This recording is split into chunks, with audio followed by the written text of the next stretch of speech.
Developmental Disabilities Association, like the rest of the world, is in a transition. The year began with a decision to ban or limit the use of clothing recycling bins and ended with a COVID-19 lockdown. Change can cause grief, but also forces us to transition from one way of reaching our goals to another. With that in mind, we established 4 areas of priority: building communities, celebrating people, protecting our future, and delivering excellence. Years of underfunding in Vancouver has forced families with special needs to do more. Cuts to many social programs and a lack of affordable housing has a direct impact on those with developmental disabilities. Despite that, DDA soldiers on. This year, DDA's Infant Development Program had over 350 new referrals, completed over 2,000 home visits, and held over 80 group sessions. Once COVID hit, our amazing staff managed to keep the support flowing through numerous phone calls and Zoom meetings. The IDP BC Women's Hospital Partnership was formalized. We were able to offer support to substance-addicted mothers and their babies from hospital to the community. To date, there have been 14 participants, and we are proud to have had the chance to help them. Our Fostering Early Development program saw 59 new admissions and screened 265 children. 49 families took part in our parent training program to help mothers and grandmothers prepare to receive their children back home. Our amazing staff once again utilized Zoom meetings and phone calls to keep the support going through the pandemic. In the new fiscal year, we will be opening our new Child Development Center at Sir Sandford Fleming Elementary in Fraserview. We also received approval for $1.3 million in renovations for Berwick with funding provided by UBC. The upgrades will be complete in 2021. This year, we assisted 155 families of children with special needs and 68 adult families. We identified elderly families who live in the community with aging adult children and provided support to the entire family to ensure they stay together as long as possible. We provided over 1,300 hours of transition support to 43 youth aged 17 to 18, and 15 clients continue to thrive in DDA home shares. In spite of a lot of turnover, Jobs West welcomed 204 new job seekers and 80 people found paying jobs.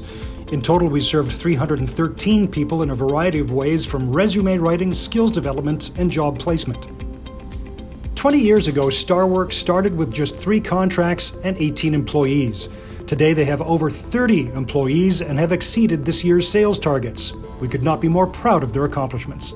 DDA has a lot of amazingly talented artists in its fold. 75 clients showed off their work at exhibits, resulting in 63 people selling art. Through DDA's day programs, over 2,900 hours of technology classes were provided to people with access barriers. To support online classes during COVID, we developed and issued activity kits to participants' homes. This year, we added music therapy and science classes. Adult services focused on adaptive online applications to train and assist with communication, life skills, and more.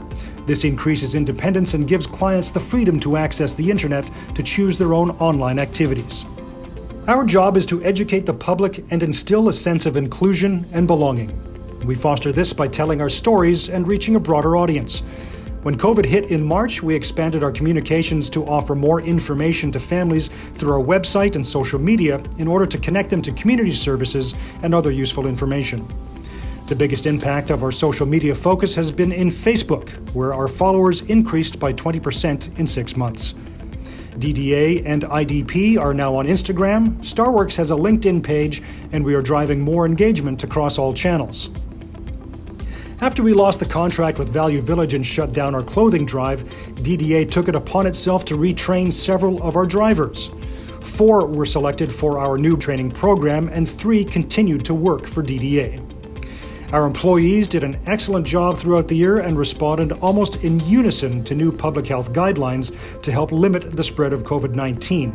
While it's true we did see some infections in one group home, everyone recovered thanks to the tireless efforts of our staff. Recruitment and retention remains an area of focus for DDA. Our turnover rate this year was 17.9%. That's below the community living average, but still high. Despite that, we have many dedicated long-term staff. We participated in 12 job fairs and hired 33 summer students, 8 of whom are still with DDA. Recruitment is a top priority because without good employees, we cannot deliver the level of services we offer. In July 2019, we received notice from Value Village that they would no longer accept goods from DDA. So we decided to wrap up the business. It truly was the end of an era for the organization. We moved payroll and finance online. We implemented ADP and hired an assistant to help streamline the process. Fortunately, this was all complete before COVID hit, and staff could safely work at home if need be. After 10 years with our investment management firm, we put our business out to tender to ensure our finances would yield us maximum returns while ensuring our money is safe. We were very fortunate to have board members with expertise in this area who gave us the confidence to move to a new firm with an excellent track record. DDA is becoming well known around the world for the quality of service and level of support we provide to our clients. Our IT department focused on cost-effective hardware and software solutions. We added over 120 hardware units to our inventory and configured online backups for remote sites and head office. The department also rolled out a new CRM called Sumac, which documents all DDA constituents and is useful in targeted communications. We destroyed over 400 boxes of redundant paper files and saved 50% on our storage bill. In early March, we canceled most residential activities and organized COVID training for all the staff. And from working extra hours and juggling schedules, our teams rose to the challenge to make sure COVID did not spread further within our network, and they succeeded. One of the big lessons of the pandemic is that we have an amazing community of people associated with DDA who have big hearts and don't need to be asked for their support.